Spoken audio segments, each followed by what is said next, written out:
So இந்த சம்மில் 963 plus 476 இது 963 ஏவாகவும் 476 பியாகவும் வச்சோம்னா A plus B whole square plus A minus B whole square. கவனிங்க ஃபார்முலா எழுத பாருங்க.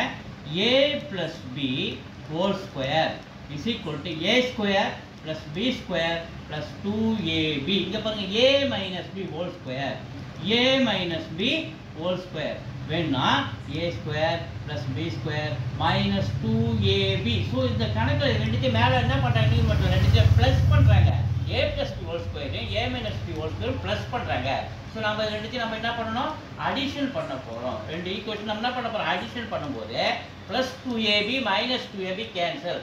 இங்கே ஒரு A square plus B square, இங்கே ஒரு A square plus B square addition பண்ணும்போது 2 times a square plus b square. So இங்க நியூமரேட்டர்ல நமக்கு என்ன ரிசல்ட் கிடைச்சிருக்கு, 2 times a square plus b square கிடைச்சிருக்கு. So டினாமினேட்டர்ல பாருங்க 963 நம்ம a ன்னு வச்சோம்னா a into a square சென்டர்ல இருக்கிற plus இது 476 b ன்னு வச்சோம்னா b into b square. கவனிங்க இந்த a square plus b square இந்த a square plus b square cancel ஆயிடுச்சுனா b என்ன நிக்குது 2 நிக்குது. அப்ப 2 is the answer b.